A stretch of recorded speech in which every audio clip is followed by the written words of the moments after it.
modelo universitario argentino. Le vamos a dar a ustedes algunos modelos universitarios de otros países para que puedan trabajar y podamos hacer alguna comparación, algún pequeño debate. Y también vamos a ver las funciones que tienen las universidades, ¿sí? Particularmente las universidades argentinas. Así que, bueno, voy a arrancar yo compartiendo. Cualquier cosa, o abren el micrófono sin problema y me interrumpen, o escriben por el chat y Juli de última me lee, eh, porque yo ahora ya no los veo.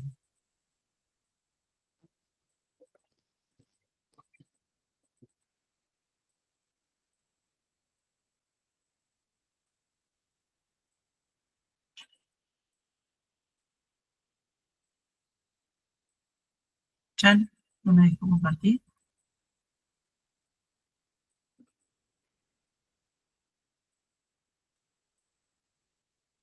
A ver. Si querés lo puedo compartir yo y me vas diciendo. No, pero... Ah, ahí se ve. ¿Sí? Sí. Bueno. Pantalla completa.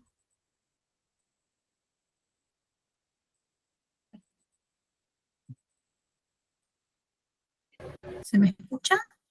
Voy a apagar mi cámara por las nubes.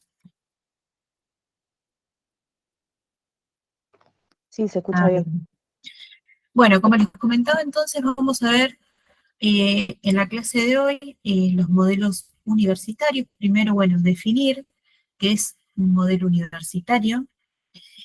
Un modelo universitario, entonces, es un conjunto, como dice acá, de finalidades, principios, postulados, lineamientos o formas que tienen los países para desarrollar, ¿no?, sus universidades. Cada país tiene un modelo diferente, cada país elige cuáles son estos principios, estos lineamientos, y a partir de eso conforman cada uno su modelo universitario, y como vamos a ver más adelante, que vamos a comparar, ahí vamos a terminar de entender un poco más esto, ¿no? Bueno, nosotros tenemos en general en nuestro país y en los demás países diferentes tipos de universidades y las podemos clasificar según el tipo de gestión. Pueden ser públicas o privadas. Eh, Seguramente ustedes ya han escuchado esto de las universidades públicas o privadas. Las públicas son aquellas en donde la gestión la realiza, ¿no?, el Estado Nacional, en nuestro caso, o puede ser también el Estado provincial. Eh, También las privadas, obviamente, que están gestionadas por un ente privado, y después se pueden clasificar según su tipo de arancel, ¿sí? Tenemos las no aranceladas, como es el caso de la UNICEF y de todas las universidades públicas estatales que hay en nuestro país, en las cuales no se debe realizar ningún pago, ni pago de cuotas mensuales, ninguna matrícula a principio de año, ni derecho a examen. En las universidades no aranceladas no se cobra nada en ningún momento en el transcurso de la vida universitaria, ¿sí? Después tenemos, obviamente, las aranceladas, que son la mayoría de las universidades privadas, que sí se cobra algún tipo de arancel, ya sea una matrícula a principio de año, después las cuotas mensuales, y también algo que se suele hacer es el derecho a examen, ¿sí? Ahora vamos a aclarar esto, porque por ahí uno tiende a confundir, ¿no? Uno piensa que todas las universidades, cuando decimos una universidad es pública, uno lo asocia con que no tienen ningún tipo de arancel, ¿no? Las públicas son gratuitas, uno piensa, ¿no? Bueno, ese es el caso de las universidades públicas de nuestro país y de algunos otros países, en donde tenemos universidades públicas no aranceladas, pero vamos a ver que existen otros modelos, otros países en donde las universidades públicas son aranceladas. Por eso les damos siempre esta distinción para que ustedes sepan que no todo lo público a veces es gratuito, ¿no? Bueno, acá también podemos hacer otra distinción entre las universidades. Tenemos las universidades que son autónomas, ¿Qué significa que una universidad sea autónoma? Es que no depende política ni administrativamente de factores externos, es decir, no son gobernadas por un factor externo, sino son autogobernadas, es decir, que eligen a sus propias autoridades, eh, deciden o manejan sus estatutos, arman sus propios estatutos y programas de estudio. En cambio, las universidades no autónomas no son independientes política y administrativamente, ¿sí?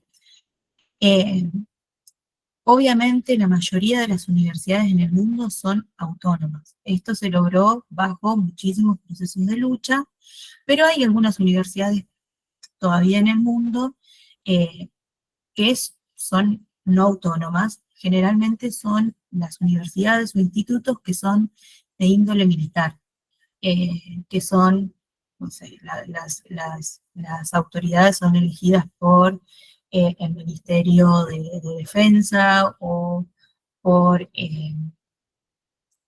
los militares. Entonces, generalmente ese tipo de establecimientos son no autónomos, ¿sí? Pero bueno, en el caso de las universidades del mundo, son autónomas. Si hay algo que no se entiende, lo que sea, me frenan y me preguntan. Bueno, otro tipo de características, ¿no?, que tienen las universidades tiene que ver con la forma de ingreso. Esto vamos a ver que es muy variable de un país a otro, de una universidad a otra, e incluso dentro de la misma universidad, las diferentes facultades, como pasa en el caso de nuestra universidad. Las formas de ingreso pueden ser un curso de ingreso más un examen eliminatorio, como es el caso de nuestra facultad, ¿no?, de la Facultad de Exactas. Después puede existir un curso de ingreso nivelatorio, que no tiene examen. Después hay otros ingresos, como es el caso de la facultad, por ejemplo, la Facultad de Humanas de nuestra universidad, que no tiene examen, entonces todos aquellos que se inscriben pueden ingresar. Después hay otro tipo que es el del examen. Esto se usa mucho en Europa, que solamente tienen un examen y generalmente algunos son unificados para todo el país, o un examen por universidad, que en función a la nota que obtengan en ese examen que está unificado, va a depender a qué carrera pueden ingresar, ¿sí?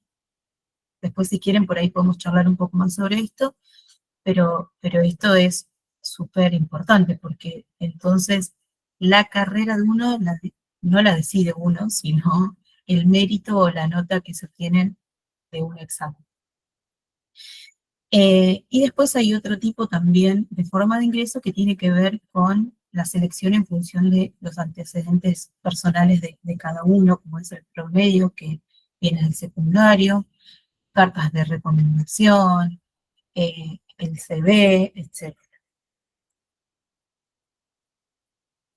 Bueno, y también, antiguamente, esto hoy en día no se tiene en cuenta a la hora de ingresar a la universidad, pero sí se podía llegar a tener en cuenta la clase social, la etnia, el color de piel y el género, ¿sí? Eh, Hace 100 años atrás, sí, un poquito más por ahí, eh, las mujeres no iban a la universidad, solo podían acceder los hombres de la elite a las universidades. Entonces, eh, si bien hoy en día estas cosas no se tienen en cuenta, pero en cuanto a lo que es clase social, raza y género, hay mucha disparidad todavía hoy en día. Entonces hay muchas personas que por esto no llegan a la universidad, no porque la universidad no las deje ingresar, sino porque hay otros factores externos previo al ingreso a la universidad por los cuales estas personas no pueden acceder. Después hay muchas universidades o facultades que poseen cupos máximos de ingreso para una carrera. Entonces, a la hora de ingresar, por ejemplo, no sé si el cupo es de 100 personas, se hace un examen de ingreso y las mejores 100 notas son las que van a ingresar y el resto de las personas quedan afuera. Esto también es, como lo comentaba, del examen unificado, esto a nivel nacional que tienen otros países, el cupo también. Muchísimas universidades y facultades tienen cupos. El caso de nuestro modelo en Argentina es uno de los pocos que no tiene cupo a la hora de ingresar. Bueno, ¿alguna duda sobre esto? Si no, vamos a charlar un poco y vamos a ver algunas cuestiones del modelo argentino. ¿Vienen bien? Por ahí no se me escucha o por ahí se me corta, me quedo sin internet, me avisen. Por ahí para aclarar, mientras se les ocurre algo, alguna consulta o algo, todo esto que vamos a ver ahora de modelo universitario, específicamente el argentino, ¿sí? Prestenle atención, sobre todo porque uno cree que conoce cuál es, se habla mucho de la universidad en Argentina y demás, pero hay muchos detalles que pueden ser que sean nuevos o que sean relevantes que ustedes no sabían, y además hay que prestar bastante atención porque después lo vamos a usar para comparar con otros países. Así que traten de ir guardando esta información. Además es importante, ¿no?, saber cómo funciona a lo que ustedes están anotando, básicamente. Van a pasar varios años de su vida acá adentro, entonces también tienen esa idea. Pero sobre todo esto que para la clase, digo, presten atención porque después vamos a usar toda esta información para poder ir comparando con otros países y viendo cómo es en otros lados también. ¿UNICEN tiene alguna carrera con cupos? ¿De grado y pregrado? No. No sé si en este momento capaz alguna diplomatura, pero me parece que no están vigentes, que es posgrado sería. Pero después si no, me parece que no, ninguna. Son todas abiertas a que se inscriban todos los que quienes quieran y puedan pasar el examen de ingreso.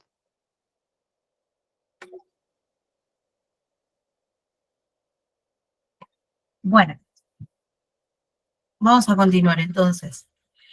Hay una normativa a nivel nacional que es la que legisla todo lo que tiene que ver con la educación superior, ¿sí? Esta es la ley 24.521, que es del año 95, y en el 2015 se modificaron algunos artículos. Pero nos vamos a centrar en 4 artículos que para nosotros nos parece que son súper importantes. El artículo 1, que es el artículo que determina o que establece que la educación en nuestro país es un bien público y un derecho humano personal y social, ¿sí? Y que tanto el Estado Nacional y las provincias deben tener la responsabilidad sobre este tipo de educación. Esto es súper importante porque gracias a este primer artículo es que se desatan otras cosas que vienen después, como la gratuidad y muchas otras funciones también que tiene la universidad. Entonces, para nuestro país, entonces la educación superior es un bien y un derecho humano, entonces, un derecho humano, personal y social. Entonces, el Estado les debe garantizar a todos los ciudadanos de que puedan acceder a este tipo de educación. Entonces, el Estado, como dice acá en el artículo 2, es quien debe proveer del financiamiento, ¿sí? Para que se puedan, como que el artículo 1 se pueda garantizar. Como dice acá, bajo la supervisión y fiscalización, ¿sí? El artículo segundo bis es el que me garantiza que el Estado me debe dar la gratuidad, ¿no?, para que yo pueda acceder a este tipo de educación. Y, bueno, obviamente, dentro de la gratuidad se prohíbe establecer algún tipo de cobro o arancel en todo el periodo, ¿no?, donde uno curse estas carreras de educación superior. Ahora vamos a ver igual qué es lo que el Estado debe garantizar y qué es en lo que sí puede cobrar a nivel superior. Y después el artículo 44, que esto es algo que lo vamos a ver un poquito más adelante, que les va a contar Juli, que establece cuáles son las funciones principales de la universidad en Argentina, que son la docencia, es decir, la formación de graduados, la investigación y la extensión, ¿sí?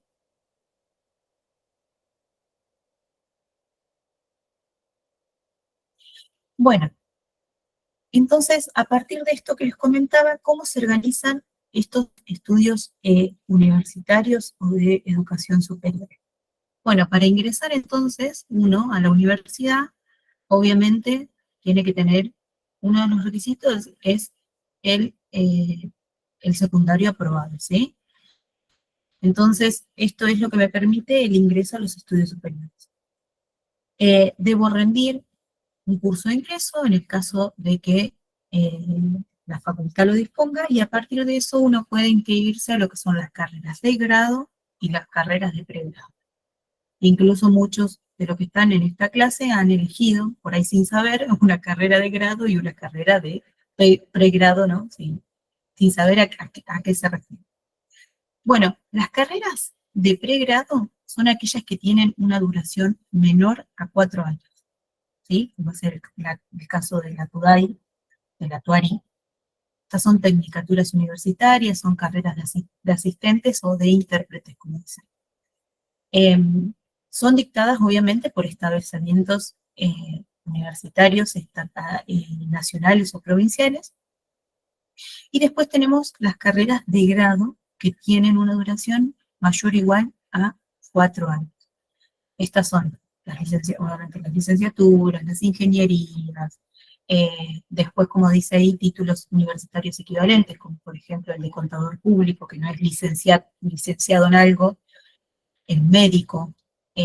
Después hay otras carreras que son de tipo de grado, es decir, que tienen esta duración de 4 años o más. Y después tenemos en nuestra organización los estudios de posgrado, ¿sí? Que para acceder a los estudios de posgrado, uno tiene que tener previamente una carrera de grado. Entonces, es la carrera de grado la que me posibilita acceder a una carrera de posgrado. ¿Cuáles son las carreras de posgrado? Bueno, obviamente uno, una vez que está graduado, puede hacer una especialización, que tiene una carga horaria mínima de 360 horas, una maestría o un doctorado, ¿sí? Que los doctorados, dependiendo de la facultad, la universidad que lo dicte, no posee una carga horaria mínima, sino que esto es bastante variante. En nuestro país, generalmente los doctorados tienen una duración de 5 años, porque después les vamos a explicar un poco que uno lo puede hacer un doctorado bajo una beca, entonces las becas tienen una cierta duración, entonces los doctorados se van eh, acotando, ¿no?, a la duración de esas becas. Los que les comentaba recién del tema de la gratuidad, ¿no? El Estado lo que garantiza es la gratuidad en los estudios de grado y pregrado, ¿sí? En el caso de los estudios de posgrado, no. Ahí es donde la universidad sí puede cobrar algún tipo de arancel. ¿Y qué sucede? Porque por ahí más bajo que en otros países, pero sí se cobra un arancel en este tipo de carreras. Por ahí, para agregar a esto que decía Flor, es importante entender cuáles son de grado, cuáles son de pregrado y demás, porque cuando uno compara con otros países, también tienen la palabra licenciado en tal cosa o doctor en, pero no necesariamente es la misma cantidad de años o la misma cantidad de horas cursadas. Esto pasa mucho cuando comparamos títulos, por ejemplo, con países como Estados Unidos, ¿sí? Nuestras carga horaria para los licenciados en Estados Unidos muchas veces equivale a una maestría. No significa que cuando vayamos a Estados Unidos nosotros vamos a tener la maestría, no es que nos van a convalidar una maestría, sino que equivale en cantidad de formación, en cantidad de horas de clase, cantidad de prácticas, en cantidad de todo eso, ¿sí? Esto es un ejemplo simplemente, pero digo, está bueno saber acá en Argentina a qué equivale una licenciatura, a qué equivale un doctorado, a qué equivale una tecnicatura universitaria, en cantidad de horas o años, digamos, se traduce en cantidad de años teóricos, ¿no?, de cursada, para entender también cuando comparamos con otros países decir, ah, bueno, tiene más formación esta persona, menos formación, tiene más preparación profesional o menos preparación profesional. Eso también es importante, ¿sí? Sí, incluso con esto que decís, Juli, yo de ahora, de mi experiencia personal, me doy cuenta que comparando con otras carreras en Europa, es esto que vos decís, las carreras de grados para ellos duran generalmente 3 años y en el resto, en los otros 2 años, hacen la maestría o la especialización, que a nosotros eso lo haríamos después del quinto año haciendo la carrera al día, obviamente, que ahora vamos a ver también un poco del tiempo teórico de las carreras de nuestro modelo universitario. Bueno, vamos acá un poco a los números.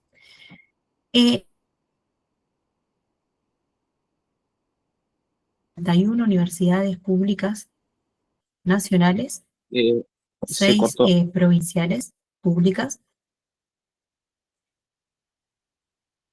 ¿Se me escucha? Hola. Ah, ahí sí, pero se te había cortado un segundito. Bueno, para que no sé en dónde me quedé. No, estabas mencionando ¿Hasta dónde me las... llegaron a escuchar? Arrancá de nuevo con la filmina, por las dudas. Bueno. Les decía, bueno, que en números, ahí como aparecen las filminas, tenemos 61 universidades nacionales públicas, 6 provinciales públicas, 53 privadas, y después hay institutos universitarios nacionales, provinciales o privados, que son 22 en total, ¿sí? Lo que vemos abajo, en el grafiquito, es la cantidad de universidades a partir del año 1930 hasta el año 2025, ¿sí? Lo que se puede ver es cómo creció el número de universidades creadas. Fíjense que en los años 30 no llegaban, no había ni 10 universidades, y ahora tenemos un total de más de 60 instituciones nacionales públicas, ¿sí? En cuanto a la distribución de los estudiantes, tanto de grado y de pregrado, vemos que si uno se fija la cantidad de universidades e instituciones públicas y privadas que hay en el país, es más o menos, en cuanto a cantidad, más o menos la misma, casi un 50-50, un poquito más de instituciones públicas, pero vemos que la mayoría, casi el 80% de las personas eligen los establecimientos estatales, ¿sí? Solo alrededor, si no me equivoco, de haber 21,6% las universidades o los establecimientos privados. Bueno, ¿cuáles son algunas de las características? Bueno, muchas ya se las nombré, pero las volvemos a repasar. Particularmente nuestro modelo universitario nacional y provincial, ¿sí? Público. Siempre hablamos de universidades públicas y no privadas. Las universidades públicas de nuestro país son no aranceladas.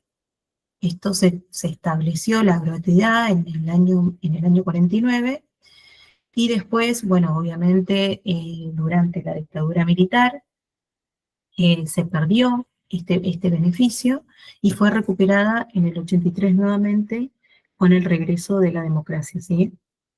Eh, También las universidades nacionales y provinciales públicas de nuestro país son autónomas, es decir, que cada una elige sus propias autoridades y toman sus decisiones dentro de las universidades.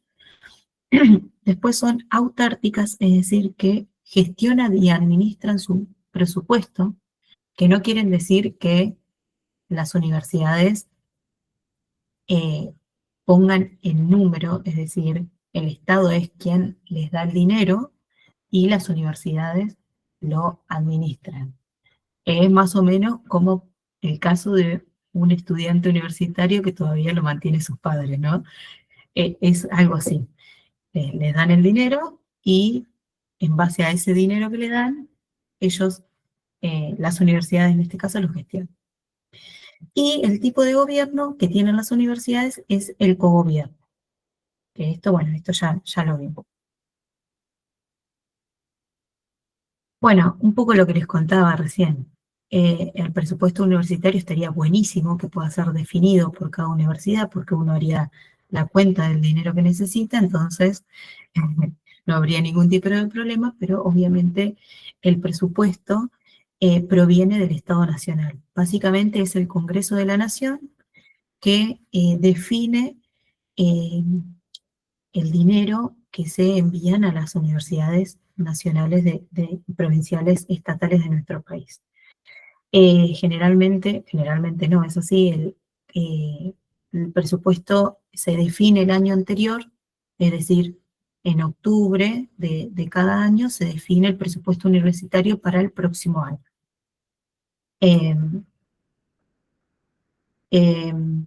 ¿Para qué les quería decir algo con esto?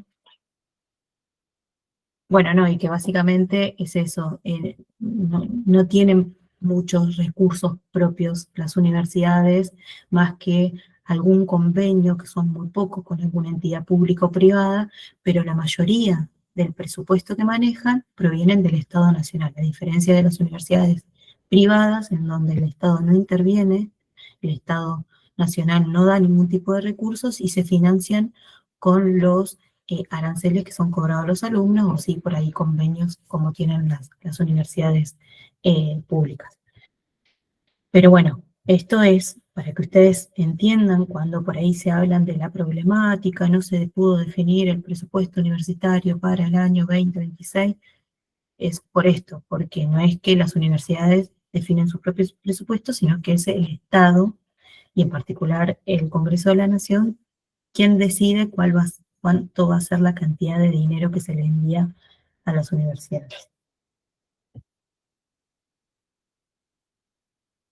Bueno, en cuanto a la cobertura eh, territorial, lo que vemos acá es un mapa de distribución, vemos cómo están distribuidas las instituciones estatales y privadas en nuestro país, y como podrán ver, en el caso de las instituciones estatales, vemos que hay al menos una universidad pública estatal, o sea, pública nacional en cada provincia de nuestro país, y esto no sucede con las instituciones privadas.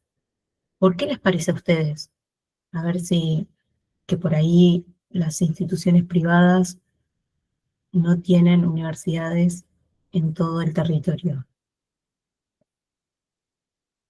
Supongo que en parte las universidades privadas buscan el beneficio económico, entonces veo que se ubican principalmente en la provincia de Buenos Aires, donde capaz hay más gente, y en cambio el Estado se busca asegurar que toda la población eh, pueda acceder a las instituciones, a las universidades públicas, entonces como que se distribuyen por todo el país.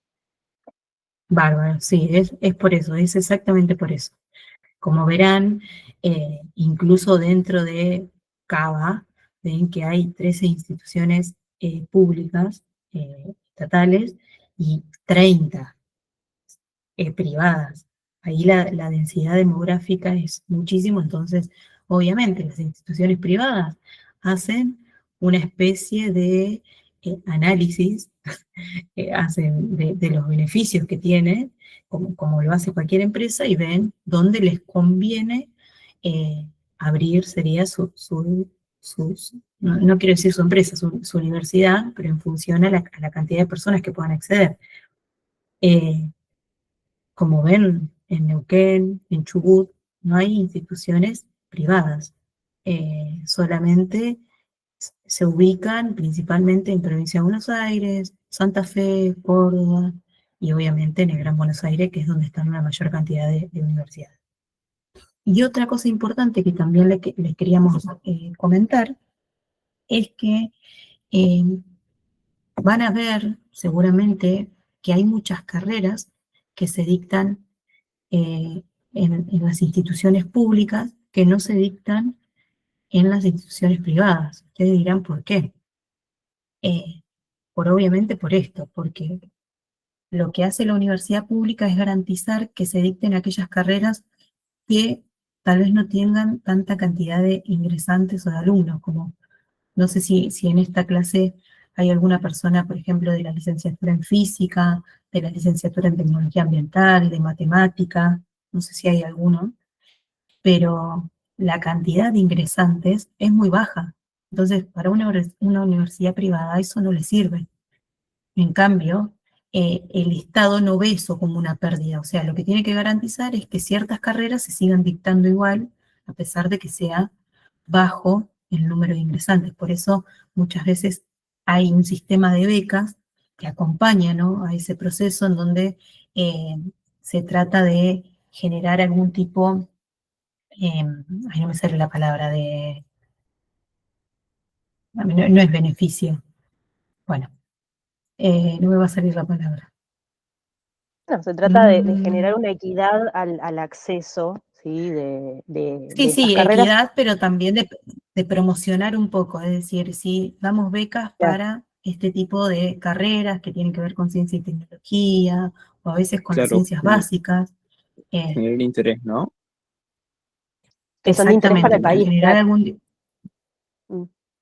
Sí, y que son ciencias que no podemos, que son ciencias básicas y se tienen que seguir dictando. Eh, por ejemplo, esto como física, matemática, son carreras que son necesarias para el desarrollo de otras ciencias, ¿sí? O sea, hoy en día está en auge la inteligencia artificial, sí, pero para hacer inteligencia artificial se necesita de, de carreras que son básicas. Entonces, eh, el Estado lo que hace es incentivar a que personas se inscriban a ese tipo de carreras. Incentivar, no me salía la palabra. Becas de incentivo. Bueno, seguimos. Bueno, como les comentaba hoy en general, los tipos de ingreso en el caso de la universidad pública de nuestro país, cada universidad y particularmente cada facultad define cómo es el régimen de ingreso, y los tipos de ingreso que tenemos nosotros es el de admisión sin restricción, el de asistencia a un curso obligatorio u orientativo sin examen, o la aprobación de un curso de ingreso y o examen de ingreso, ¿sí?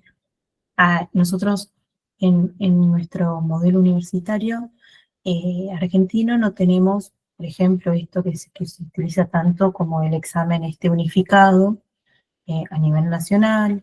eh, También, o sea, lo positivo es que no tenemos cupos de ingreso. Entonces, si en una carrera se inscriben 10 personas o se inscriben 1000 y todas eh, aprueban el examen de ingreso, la universidad tiene que garantizar de que esos 1000 tengan acceso a esa carrera, ¿sí? Y en cuanto a la duración de los cursos de ingreso, pueden ser de un mes hasta un año, como es el caso del, por ejemplo, el CBC de Buenos Aires, de la Universidad de Buenos Aires. ¿Sí?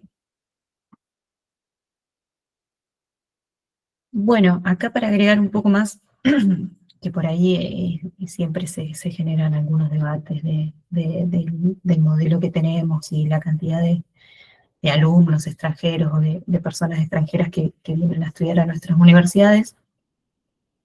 Esta es una estadística, es la última que está publicada, que es del 2023-2024, y lo que define es del número total de estudiantes, cuántos son extranjeros, ¿no? Entonces tenemos que en las universidades estatales, el 4,1%, o sea, 4 de cada 100 son extranjeros, tanto en carreras de pregrado como carreras de grado. Y en instituciones privadas es más o menos la misma cantidad. Ahora vemos que en los estudios de posgrado, que son los que son pagos, son arancelados, incluso para extranjeros, se cobra más en los cursos de posgrado que para los alumnos nacionales, ¿sí? Em, vemos que crece un poquito más la cantidad de extranjeros, pero es más o menos similar en las estatales y en las privadas. ¿Por qué les mostramos esto? Porque siempre se genera, ¿no? Como esto de que es verdad que por ahí cruzamos, no mucho en la UNICEN, pero sí por ahí nos movemos hacia, no sé, la UBA o la Universidad de La Plata, que por ahí son como universidades muy importantes y que son renombradas a nivel internacional. Vemos que hay por ahí una mayor cantidad de alumnos extranjeros, pero lo que uno debe entender es que no es que esas personas eh, cruzan a la Argentina y se inscriben en una carrera y empiezan a estudiar. No, para ingresar a una universidad uno tiene que tener una residencia, o sea que previo al ingreso de la universidad, esa persona tuvo que estar residiendo en la Argentina, hacer legalmente todos los trámites y siendo un residente, ahí sí me puedo inscribir una carrera. Pero no es que cualquiera que cruza a la Argentina puede ingresar, ¿no?, a una universidad. Y esto Y sucede sobre en todos todo por lados, ahí, o sea, perdón, no, en el debate, digamos, de siempre del bien en los extranjeros a la universidad, en realidad, como el extranjero está residiendo en la Argentina, está pagando los impuestos. Y de esos impuestos es de donde sale la plata del presupuesto que se le asigna, dentro de un montón de otras cosas, se asigna también para las universidades, digamos. Este número del 4% de extranjeros en las estatales, que es siempre el que causa problemas, eh, se ha mantenido siempre más o menos igual, ¿sí? Si revisamos números de hace 10 años, va a estar alrededor del 4% también. ¿Sí? Esto no es que últimamente haya más o menos extranjeros, digo porque son algunos de los discursos que se escuchan un montón, sobre todo por ahí gente que no maneja estos números, ¿no? Que no maneja estos datos. Entonces está bueno también entender cuál es la realidad de la distribución de nuestro sistema universitario. Obviamente que este número está hecho en todo el país, ¿sí? Como decía Flor recién, algunas universidades van a tener mayor concentración de extranjeros, como puede ser la UBA, por ejemplo, en Buenos Aires, porque es más accesible para los extranjeros ir y vivir en Buenos Aires y hay más variedad de carreras, etcétera, etcétera, ¿no? Y otras universidades, como puede ser la nuestra, la UNICEN, u universidades en el interior, van a tener capaz menos cantidad de extranjeros, pero bueno, este porcentaje está promediado para todo el país, ¿sí? Es en general. sí, no, y también aclarar que esto sucede en todos los países. Hay muy pocas universidades que tienen ingreso restringido para estudiantes extranjeros. Eh, Nada, les hago un justo porque yo estoy haciendo justo en este momento una pasantía de posgrado en el exterior y hoy la mayoría de los que estamos haciendo la pasantía somos extranjeros. Entonces esto sucede en todos los países, o sea, que tienen intercambio y que va gente a estudiar a otros lugares. Esto sucede, incluso a veces hay, más que nada para los estudios de posgrado, a veces hay convenios internacionales donde hay acuerdo entre países donde deciden intercambiar estudiantes. Eh, Nada, solamente para que uno entienda esto, que esto sucede en los países del mundo y que la mayoría de las universidades tienen un porcentaje de alumnos extranjeros. Que sea extranjero no significa que sea ilegal, que esté de ilegal estudiando en la universidad. Nada, eso para aclarar. Bueno, en cuanto a los costos de estudio, existe, obviamente en nuestro país, como ya sabrán, un sólido y extendido sistema de becas. Tenemos diferentes tipos de becas monetarias, que son las que uno se inscribe y le dan un monto, un dinero, sin tener que realizar ningún tipo de actividad. De contraprestación, en la cual uno obtiene un dinero a cambio de alguna actividad que tenga que hacer.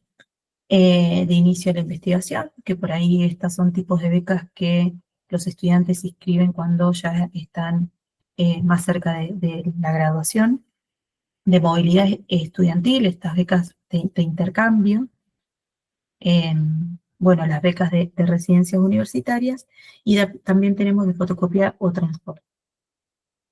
A nivel nacional, bueno, beca Progresar Manuel Belgrano. Después, a nivel provincial, en el caso de la provincia de Buenos Aires, está la beca SIC. Después, a nivel universidad, están las becas UNICEN, y a través de Tandil, del municipio, existe la beca Tandil Estudio.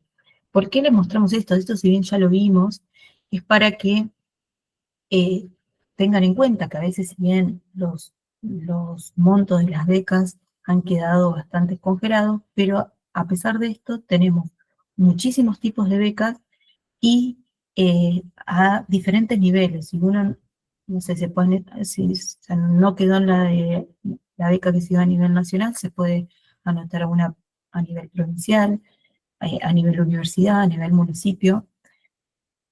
Como decía, si bien los montos a veces no sirven para completar todos los gastos que uno tiene en el transcurso de la vida universitaria, esto ayuda, y hay otros países que directamente no tienen ningún tipo de beca, no tienen sistema de beca de ningún tipo.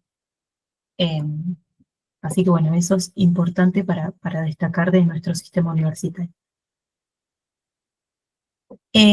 Después, otra de las características de nuestro sistema universitario es las luchas estudiantiles, y muchas de las cosas estas positivas que nos nombramos de nuestro sistema se han obtenido gracias a esto, a muchas luchas estudiantiles. Una de ellas, y la principal, es la reforma universitaria de 1918, en la que se garantiza, ahí es como, ahí existe como el cambio ese de paradigma, donde las clases elitistas llegaban a la universidad, donde eh, no eran autónomas, es decir, que las autoridades eran elegidas por eh, un factor externo, no sé, el, ¿cómo es? El gobierno de turno, por ejemplo.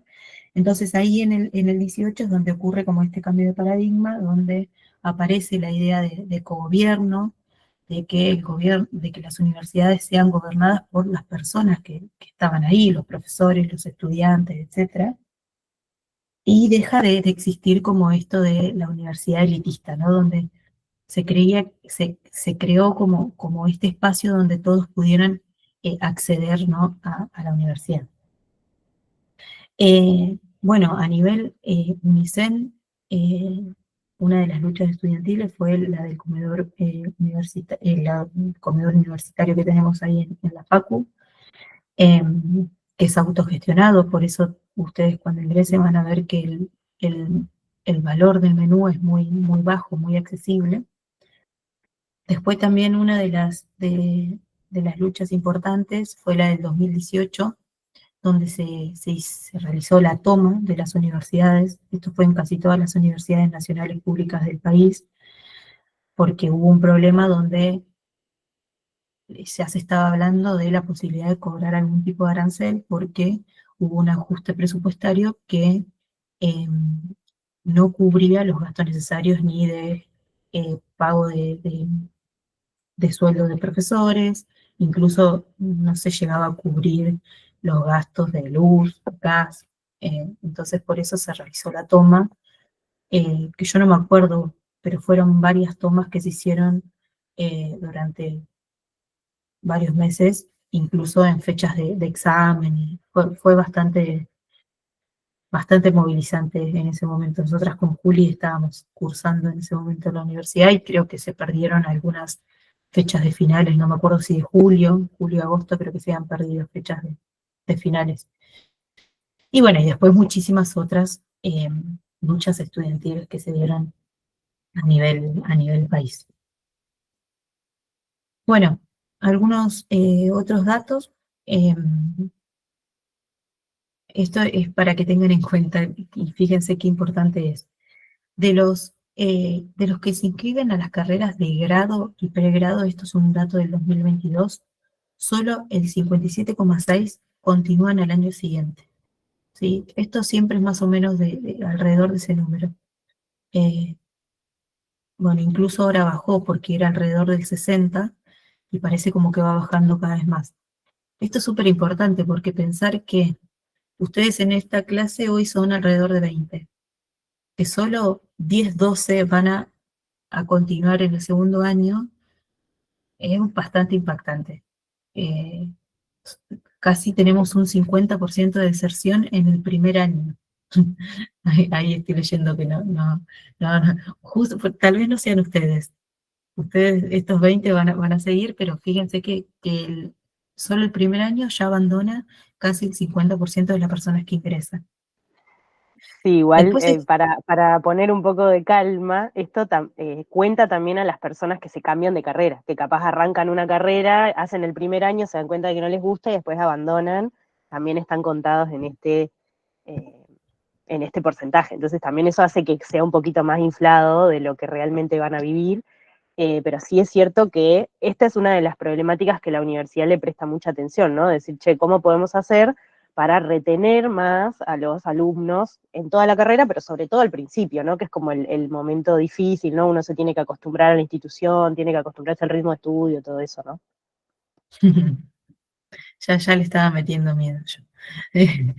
Bueno, después, otra cosa importante, que creo que esto también ya lo hemos hablado en alguna clase anterior, es que solo el 23,3% egresan en el tiempo teórico de la carrera. Por eso es cuando nosotros siempre le decimos que la carrera, que uno dice carrera universitaria, pero en realidad es como estos estudios de posgrado no son una carrera, uno los hace a su tiempo, y fíjense que el 75% de las personas que ingresan se gradúan después de este tiempo teórico. O sea que si ustedes la carrera les lleva más tiempo, no se asusten, porque es a la mayoría de las personas que les lleva más tiempo del que está estipulado, ¿no? en el plan de estudios. Y después, entre las personas de 18 a 24 años de nuestro país, solo casi el 25% ingresa al sistema de educación superior argentino, ¿sí? El 75% de las personas que están en este rango etario no ingresan a la educación superior. ¿Alguna pregunta sobre esto?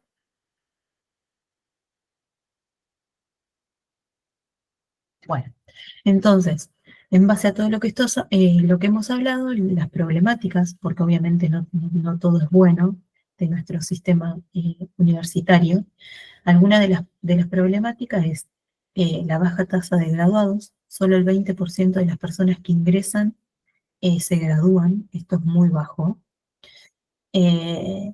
Después, esto que les mencionaba recién, hay abandono en los primeros años, de 50% ya abandona en el primer año de la carrera, y el tema de la duración real de las carreras. Esto que les decíamos, si solo el 23% puede realizar la carrera en término, es porque esa duración no es tan real.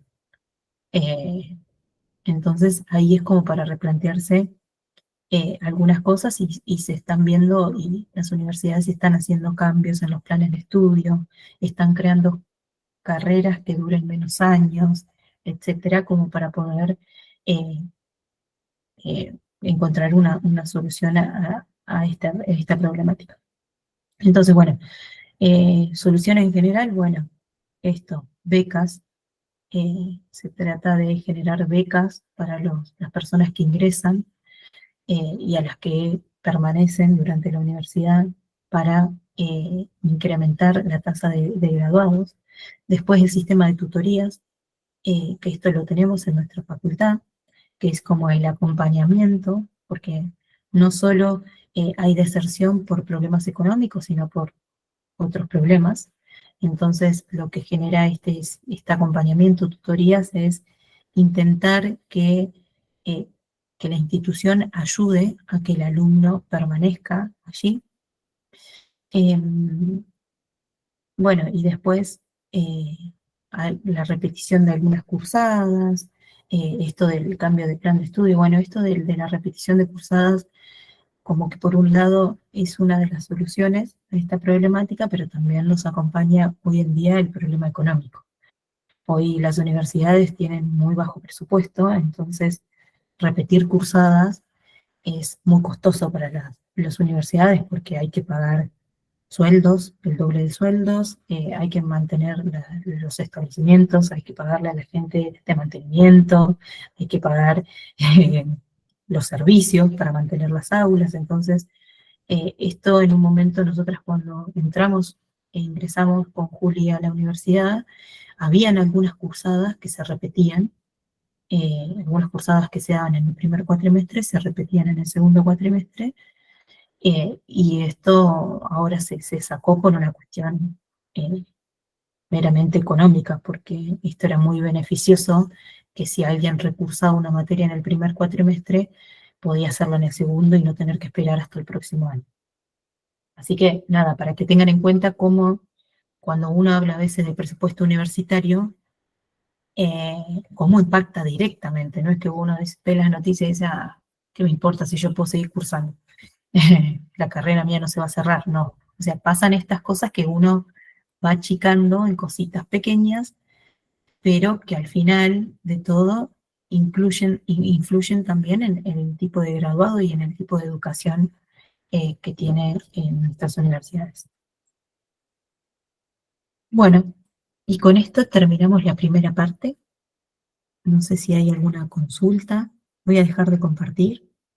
No, ahí estaban en el chat hablando esto de que se dice que ingeniería es de 5 años, pero en realidad toma 10 terminarla. Bueno, eso no es un dicho en sí mismo, sino que en la universidad se hacen algunos parámetros, no sé, se miden algunos parámetros, como por ejemplo, cuándo es el promedio que tarda un alumno de ingeniería en egresar, ¿no? En recibirse. ¿Cuál es el promedio en cuanto a las materias, ¿no? El promedio de la nota promedio que tienen los alumnos de ingeniería cuando se reciben, bla, bla, bla, ¿no? Se toman varias de esos indicadores para poder ir midiéndolos en el tiempo y detectar estas problemáticas. En su momento, en este momento yo no les sabría decir exactamente cuál es el promedio. En un momento, el promedio de duración de la carrera de ingeniería era de 10 años y la universidad prendió todas las alarmas porque dijo, no puede ser que la gente esté tardando el doble de lo que nosotros les estamos diciendo para terminar. Hay muchas razones, ¿sí? Muchísimas. Una tiene que ver con lo que mencionaba Ian también ahí en el chat, esto de que muchas veces, justo en el caso de ingeniería en sistemas, consiguen trabajo antes, entonces ahí ya terminar una carrera mientras uno está con una carga laboral full time, digamos 4 horas u 8 horas, es un poco más costoso. Y también un montón de otras cuestiones. O sea, digo, hay gente que la suspende un tiempo y después vuelve y la termina, entonces en total van a ser 10 años, pero en realidad estudió 6, por ejemplo.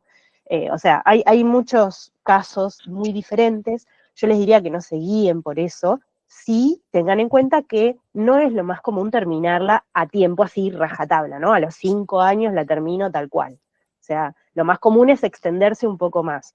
Ese un poco más va a depender de cada uno, ¿sí? Entonces no, digo como para, sí, es cierto, se decía eso, se decía que la carrera de ingeniería duraba 10 años.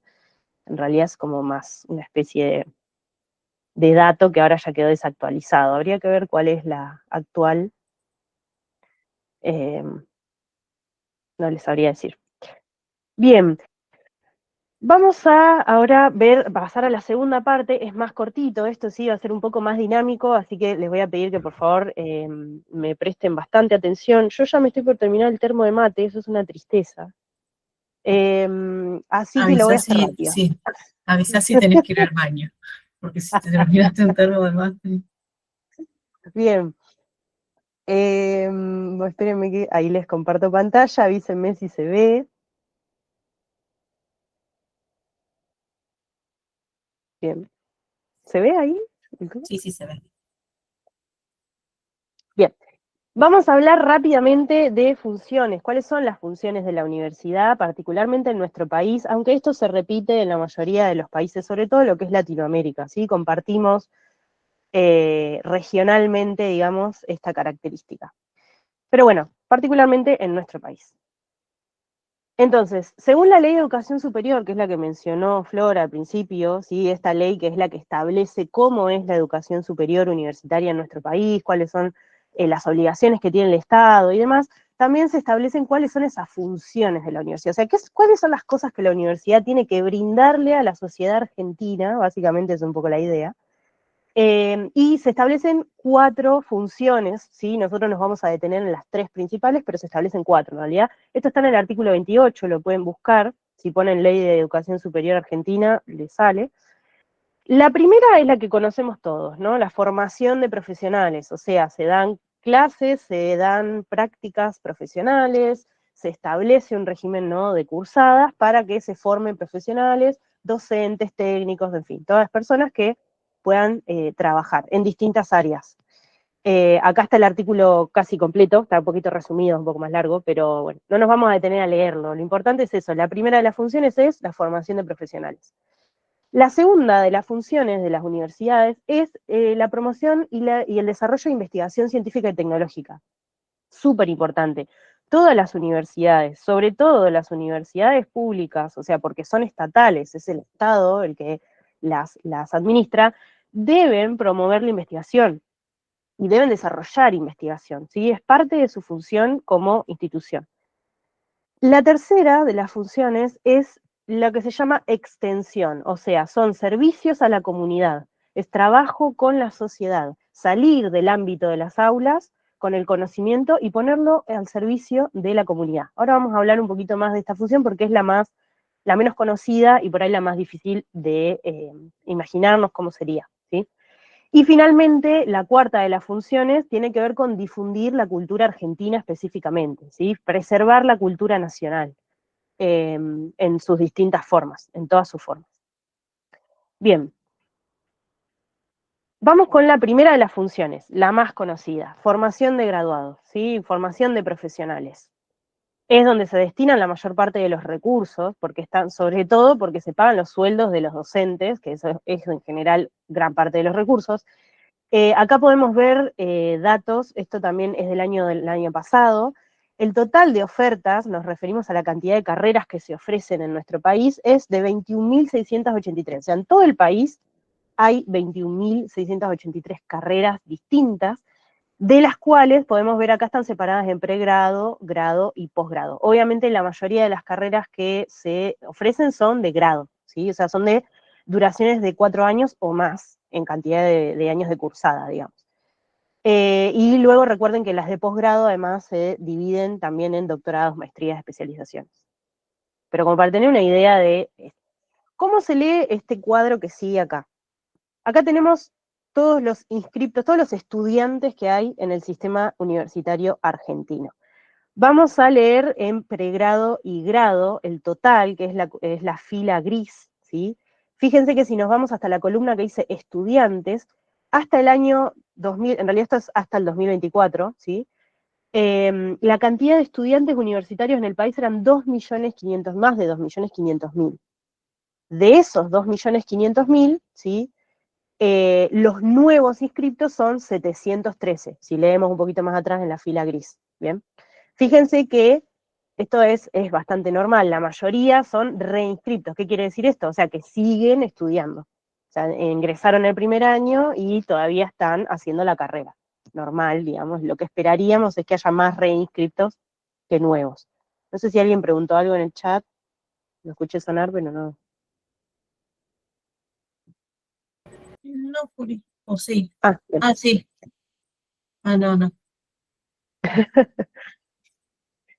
Bien, no nos vamos a detener mucho en los números porque esto, como saben, esto después nosotros lo subimos al Moodle. Cualquier duda que ustedes tengan o si necesitan, voy a volver solo para mostrarles esto. Si quieren leer de dónde sacamos estos datos, acá arriba dice Síntesis de Información y Estadísticas Universitarias 2023-2024. Eso lo publica el Estado Nacional, ¿sí? todos los años, o casi todos los años, se publican estos números y muchos otros. Está la comparación entre cantidad de mujeres y varones, está la comparación entre cantidad de estudiantes en públicas y privadas. Hay un montón de cosas que se pueden analizar y que está bueno como para tener en cuenta cómo es en nuestro país la educación superior, ¿sí? Sobre todo entendiendo que es un país tan grande y tan diverso en sus administraciones, en las formas de gobierno, ¿sí? Cada provincia con su autonomía y demás. Entonces, la educación superior, si bien está legislada a nivel nacional, es muy heterogénea, ¿sí? Es muy diversa también. Si ustedes quieren leer algo de esta síntesis, pueden ir directamente y buscarlo cuando lo subamos al Moodle, ahí van a tener el link y lo van a poder descargar, o lo googlean, esta síntesis universitaria 2023-2024, y les va a aparecer. Bien, esto nada más como para tener una idea de, porque nosotros hablamos de porcentajes, decimos, bueno, el 25% más o menos de las personas entre 18 y 25 años en nuestro país están estudiando en una universidad. Bueno, ¿qué significa eso? Bueno, significa 2.500.000 personas cursando en algún tipo de universidad, sea pública, sea privada, ¿sí? Ahí está el número grande. Es un montón. Después, vamos a la siguiente de las funciones, la parte de investigación. Entonces, le llamamos investigación, ¿sí?, a cualquier actividad que esté orientada a buscar nuevos conocimientos y aplicaciones nuevas, también es muy importante eso, no solo el conocimiento en sí mismo, sino aplicaciones de esos conocimientos para solucionar problemas de carácter científico-tecnológico, ¿sí? ¿Dónde se hace investigación en nuestro país? Tenemos tanto instituciones privadas como estatales, con la diferencia de que las instituciones estatales realizan el 80% de toda la investigación del país. Esto es súper importante, ¿sí? O sea, gran parte de la investigación de nuestro país está sostenida gracias a las instituciones estatales, de las cuales, como habíamos dicho, como esto es obligatorio para todas las universidades son fundamentales. Entonces, cuando nosotros hablamos de presupuestos universitarios, no solamente estamos hablando de pagarle los sueldos a los docentes, como dije antes, que igual es gran parte del presupuesto, sino que también estamos hablando del financiamiento a la investigación, ¿sí? Al 80% prácticamente de la investigación del país. Algunos ejemplos de instituciones que seguramente han escuchado, la súper recontra mencionada CONICET.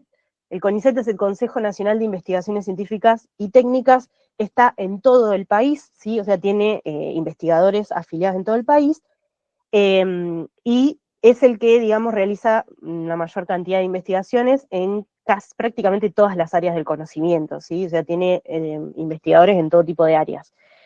Tiene muchísimo reconocimiento en la región y en todo el mundo, es bastante prestigiosa, digamos, como institución. Y como les dije, por ahí es la más conocida porque es la que tiene más cantidad de investigadores, digamos. Entonces se habla mucho del CONICET, pero no es el único, ¿bien?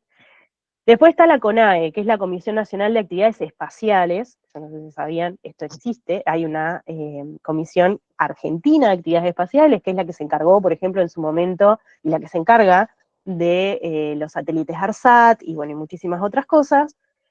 Obviamente se dedica a todo lo que es área espacial, y también lo que tiene que ver con el ámbito productivo, científico, educativo también, sobre cuestiones espaciales y la innovación tecnológica. También tenemos una Comisión Nacional de Energía Atómica. Esta Comisión Nacional de Energía Atómica, chicos, para que sepan, porque es importante que conozcamos nuestro país, está súper bien vista en el exterior, ¿sí? Es una Comisión Nacional de Energía Atómica de avanzada, que tiene tecnología y conocimientos y científicos que trabajan en temas súper avanzados a niveles de potencias mundiales, con mucho menos presupuesto, claramente, porque en Argentina hacemos todo medio así. Se dedican obviamente a todo lo que tiene que ver con energía nuclear, energía atómica, pero también otro tipo de desarrollos que tienen que ver con la innovación tecnológica, y en estos momentos, si no me equivoco, están construyendo un montón de tecnología que tiene que ver con la eficiencia de la energía nuclear y la seguridad de la energía nuclear, porque como saben es muy buena, es una energía renovable, pero también tiene muchos riesgos, ¿no?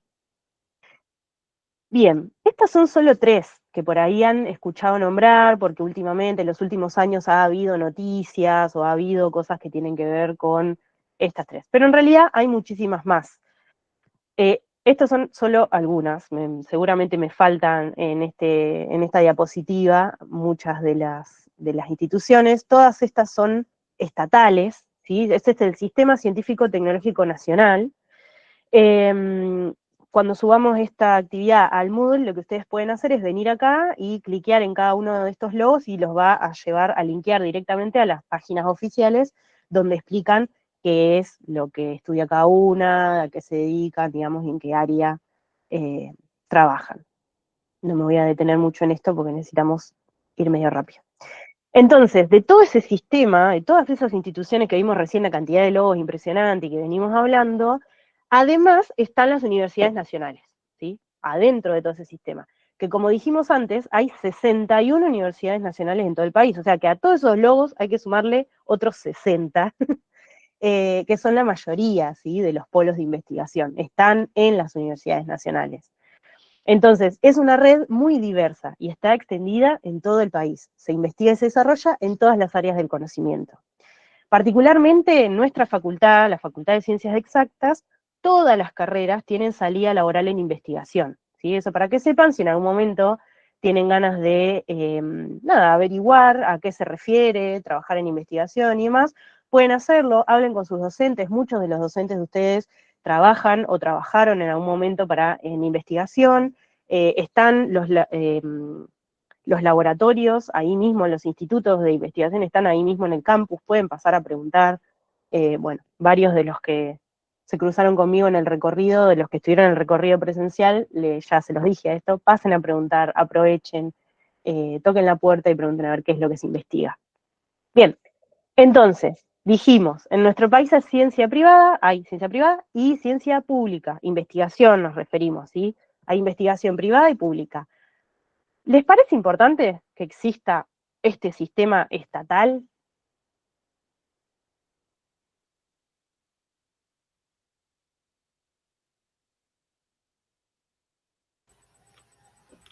Chan, chan. Silencio radio. ¿O por qué les parece? ¿O por qué les parece importante? Yo qué sé, es importante porque hay que desarrollar la tecnología acá a nivel nacional, supondré. Sí, pero ¿por qué no pensamos y decimos, bueno, ¿para qué gasta dinero el país en desarrollar ciencia pública que lo haga el privado y chau? Podría ser, ¿no? Una de las respuestas. Se me ocurre.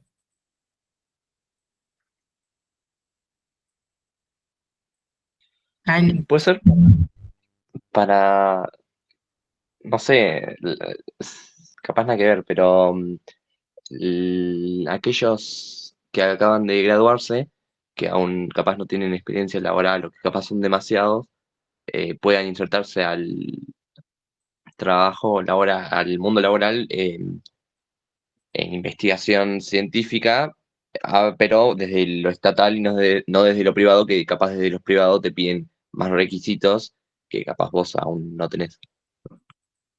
Sí, incluso en Podría nuestro ser. país, en sí, como decía Juli, es muy baja la cantidad de instituciones que hacen investigación, la mayoría viene del público. Pero eso podría ser, incluso es una de las salidas laborales, la investigación. No sé si el país desarrolla ciencia para generar puestos, sí, lo hace para generar puestos de trabajo también, pero básicamente es esto, para desarrollar en investigación. Pero ahí hay un tema, hay un comentario de una persona que dice, ¿porque el privado solo se centraría en cosas específicas? Y por ahí Bien, tiene que ahí ver un vamos. poco con eso, sí. Tiene que ver un poco con eso, ¿sí? Recuerden que todo lo que es privado, y esto no lo digo, a ver, porque muchas veces uno piensa que está diciendo si la cosa es buena o la cosa es mala. Acá no estamos hablando de qué es bueno y qué es malo, simplemente son características distintas. Todo lo que es privado, ¿sí? Va a tener algún tipo de intención de lucro, ¿sí? O sea, obviamente, pero esto es como una obviedad, ¿no? O sea, si yo establezco una empresa o una institución que es privada, bueno, quiero recibir, hay un lucro detrás de eso, que yo necesito un dinero para poder seguir manteniendo esa institución funcionando y para poder vivir de eso, ¿no? Esto es un poco lo básico. Cualquier empresa, digamos, tiene un lucro por detrás. Los dueños de esa empresa o las personas que administran esa empresa se llevan una remuneración económica y es la idea de tener una empresa, básicamente. Entonces, entendiendo eso, para un privado tiene muchos más riesgos a veces investigar algunos temas que no son tan lucrativos, o sea, temas que no me dan tantos beneficios en el corto plazo.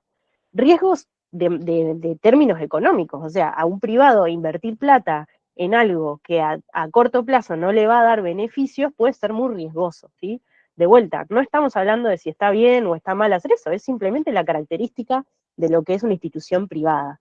Y entonces, dentro de esa característica, se maneja de esa manera. Ahora, hay algunos temas que para un país, hablando de estrategia nacional, conviene que sean investigados, incluso si en el corto plazo no tienen beneficios, pero sí hay beneficios en el largo plazo, ¿sí?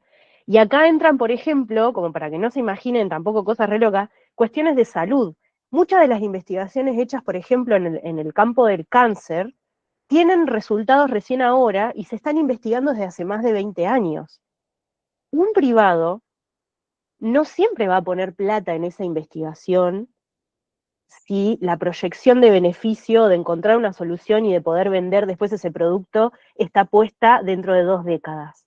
Pero por una cuestión de que no puede correr ese riesgo económico, ¿sí? No algunos privados sí hay grandes cuestiones así financieras que capaz hacen préstamos de dinero, ahí sí puede ser, pero estamos hablando de instituciones de investigación, ¿sí? Un privado no lo va a hacer. En cambio, para un país que por ahí reconoce que hay una problemática con una enfermedad puntual en el país por las características de, no sé, el clima que tenga, los ecosistemas que tenga, o la forma social, digamos, cómo se vive, bueno, para un país sí puede tener beneficios, aunque sea a largo plazo, invertir en la investigación de una cura para una enfermedad en particular. ¿Se entiende? Entonces, ¿cuáles son las ventajas de tener el sistema científico público? Bueno, primero esto, la promoción y el acompañamiento de investigaciones en temáticas estratégicas para el país a corto, mediano y también largo plazo, ¿sí? Se financian los desarrollos tecnológicos en temas cuando el estadio de la investigación es temprana todavía, cuando es difícil encontrar inversiones privadas, porque no hay un beneficio a corto plazo, ¿sí? En esos casos, el sistema científico público tiene la robustez y la diversidad como para poder financiar y acompañar esas investigaciones. Y lo más común, de hecho, si ustedes se ponen a indagar un poco sobre este tema, lo más común es que haya mucha investigación pública primero, ¿sí? Se financia como se puede, buscando subsidios en otros lados también, haciendo convenios, recibiendo el presupuesto de nación, se financia esa investigación, y después, cuando ya está más cerca de poder generarse algún dispositivo, alguna solución, algún producto, algo que tenga que ver con eso, ahí sí los privados ingresan y ponen como el último envión de dinero, la última inversión, para ya en el corto plazo, ¿no? Cuando falta poquito para que esa investigación esté cerrada o tenga una, digamos, un producto por ahí más evidente. Y eso es lo más común, y es la forma en la que funciona el sistema científico en general, ¿sí? Después, lo que tiene de bueno tener un sistema científico público es que las capacidades, los conocimientos científicos necesarios para todo esto se quedan en el país. O sea, son recursos humanos con mucho conocimiento que entonces pueden seguir innovando y sobre todo formando a las nuevas generaciones de profesionales. Súper importante. Por eso muchas veces cuando se habla de las grandes crisis del país, una de las cosas que se menciona es la fuga de cerebros, se le llama, ¿no? La fuga de gente profesional, capacitada, con títulos de muchísimos años y muchos años de investigación, que se va a trabajar a otros países y se lleva ese capital de conocimiento, ¿sí?, a otras naciones, se lo lleva en el sentido que se muda, ¿no? Se da a trabajar a otro lado y empieza a dar clases o empieza a desarrollar innovación científica en otros lugares, ¿bien? Y obviamente que se pueden generar productos y servicios de alto nivel para el consumo propio de la Argentina y también para exportar, que nos genera, digamos, le genera al país un ingreso de dinero en divisas, ¿bien? Entonces, estas son como las 4 ventajas que tiene tener un sistema científico público. ¿Esto quiere decir que el sistema científico privado es malo? No. ¿Que tiene que dejar de existir? Para nada. Ambas cosas tienen que funcionar, ¿sí? Las dos cosas. Pero entonces, hacia el otro lado tampoco. No todo lo privado siempre va a convenir y no todo lo público siempre va a convenir. Tener esta especie de balance, ¿sí? Sería lo mejor. Obviamente que tampoco tiene que ser 50-50. Hay, de hecho, acá en Argentina, como vimos recién, es 80-20 aproximadamente el porcentaje, y lo importante es, bueno, cómo se sostienen ambas cosas y cómo interactúan entre sí, el sistema privado y el sistema público, ¿sí? Bien. Nosotros acá en la universidad, en la UNICEN, tenemos un montón de institutos de investigación, todas las facultades tienen. Cuando subamos esto al Moodle van a poder ver este video, es un ejemplo, de acá del Pladema, que es de la Facultad de Ciencias Exactas, y entonces estos más que se están moviendo, estos iconitos, van a poder ver otros ejemplos de investigaciones reales, actuales, digamos, de nuestra facultad y de nuestra universidad, ¿sí? Y vamos con la última de las funciones, que es la extensión universitaria. Y esta es como la más rara porque es la que no estamos acostumbrados a escuchar. Las otras dos es como que más o menos uno ha escuchado, sabe, y esta es como la más rara. ¿A qué le llamamos extensión? Entonces, al trabajo entre universidad y sociedad, ¿sí? O sea, entre docentes, alumnos, investigadores y el resto de la sociedad que no pertenece a la institución universitaria, ¿sí? Es un proceso de comunicación que es un intercambio. La universidad se acerca a la sociedad, pregunta, che, ¿qué está pasando? ¿Qué necesitan? ¿Cuál es la realidad que estamos viviendo? Y la sociedad responde con sus saberes, su conocimiento y su realidad, y se generan proyectos conjuntos y se generan distintas cuestiones. Se construye, ¿sí?, ese conocimiento compartido, y es re importante, pone en manifiesto el rol social, como dice acá, sobre todo de las universidades públicas, las universidades estatales, y sobre todo es re importante como espacio de formación para ustedes como estudiantes. Recuerden que la universidad y su formación a partir, después de que terminen la escuela y arranquen a formarse profesionalmente, ya no vamos a estar hablando de que, bueno, entro, me hago un curso solamente para conseguir un título. Se están formando como profesionales. O sea, no solamente es, bueno, arranco a trabajar de esto, también implica una formación para ser el mejor profesional que uno pueda, ¿no? Es un poco esta la idea. Y los profesionales, cualquier persona, está inmersa en una sociedad, entonces un espacio de formación muy importante y muy interesante también, que desde la cátedra de IBU les recomendamos que traten de hacer en algún momento algo que tenga que ver con esto, es ir y trabajar en problemas reales, ¿sí? En problemas, o sea, sacar el conocimiento del aula y ponerlo al servicio de un problema real, y ahí se ponen en juego un montón de cuestiones, es muy interesante y se aprende muchísimo, ¿sí? ¿Cómo hace extensión la universidad? Bueno, esto, problemáticas socioambientales reales de la comunidad, acá por ejemplo, en este caso en Tandil, en distintas cuestiones, programas que son generalmente que duran más de 2 años, proyectos que tienen duraciones de 1 año, algunas actividades de algunos días, todo lo que es difusión y comunicación de la ciencia, exposiciones y ferias, en fin, hay un montón, ¿sí? Esto ustedes pueden participar en proyectos de extensión desde el momento en el que ingresan, no necesitan tener primero alguna cursada, no necesitan, ustedes pueden participar en cualquier proyecto, programa, actividad, feria, exposición, lo que quieran, desde el momento en el que aprueban el ingreso y son alumnos regulares de la carrera, ¿sí? Acá lo mismo, cuando subamos esto al Moodle van a poder ingresar a la Filmina y ver el videíto que cuenta, este video es del 2019, pero bueno, es el único que tiene varios ejemplos. Después hay videos individuales de algunos proyectos particulares, de proyectos de extensión, y acá también de vuelta en los iconos van a poder encontrar algunos ejemplos específicos de proyectos. Esto se hace en todas las carreras, ¿sí? No es de alguna carrera en particular. De vuelta, les recomendamos fuertemente que en algún momento, si se animan, hagan algún proyecto de extensión o se acerquen simplemente a averiguar, a ver qué hay, qué es. Hoy en día algunas de las carreras tienen lo que se llama actividades de libre elección, que también pueden llegar a tener algún tipo de acercamiento, o las prácticas socioeducativas en algunas de las cátedras. que pueden llegar a tener algún acercamiento a intervenciones en problemas reales de la sociedad acá en Tandil, ambientales o de producción, de productividad, o sea, hay distintos tipos de proyectos, no solamente son cuestiones ambientales, donde ustedes pueden, ya les digo, agarrar un conocimiento que normalmente estaría solo en el aula, solo en la práctica teórica de lo que se hace en la materia, y ponerlo a funcionar, digamos, a servicio de ese proyecto, y sobre todo ahí se van encontrando con un montón de problemáticas nuevas, de cosas que pensaron que iban a hacer una manera y salen de otra, y entonces tengo que agarrar de todos esos conocimientos para poder resolver, y uno así los aprende también de otra manera, ¿no? Como que los internaliza esos conocimientos de otra manera. Bien, hasta acá con la parte de funciones. No sé si quedó alguna pregunta. Dejo compartir así bien de tiempo.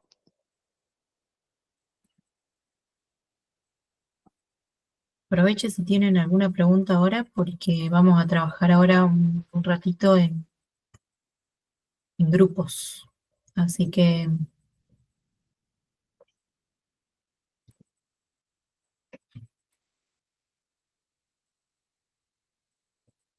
bueno, Bien. vamos entonces a la dinámica.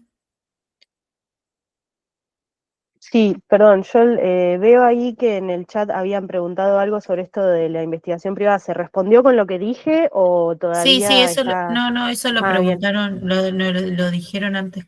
Antes, bien, perfecto. Sí.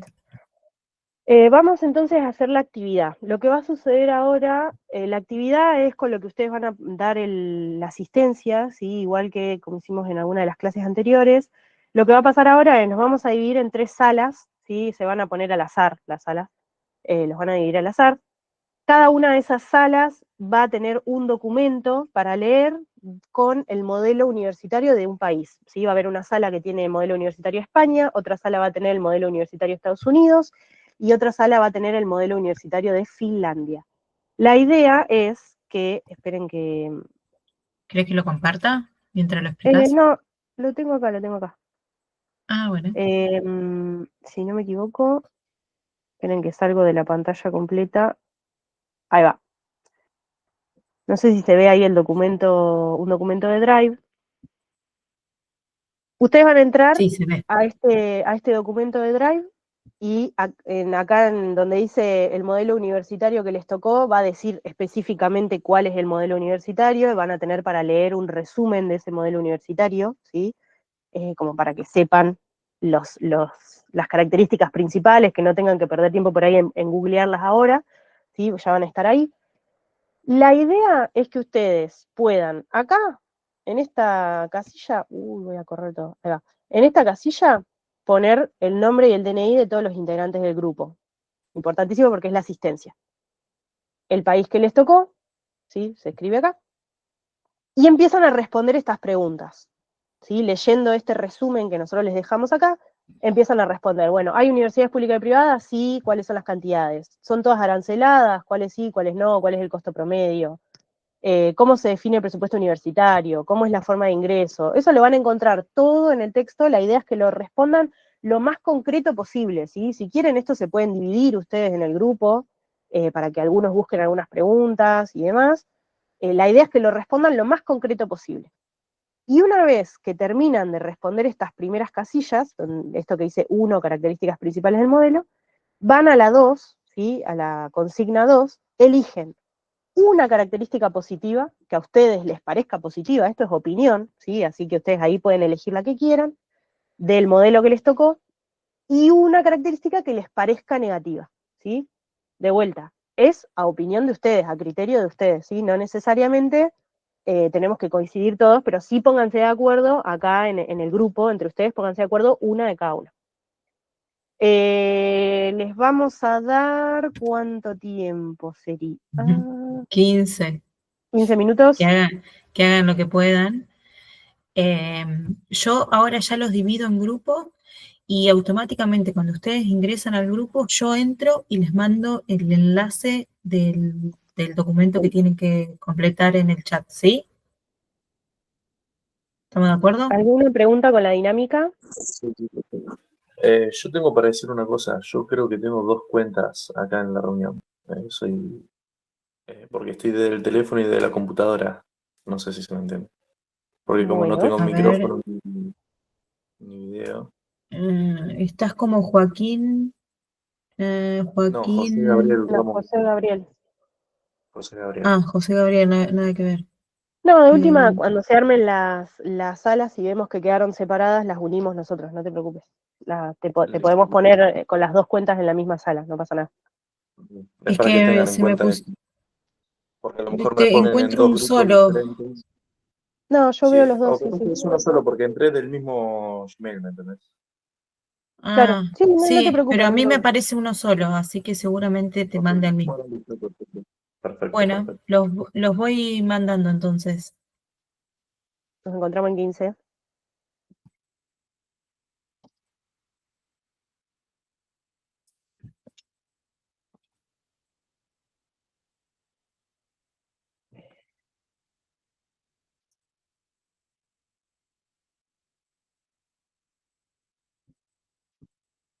Mm, Bien.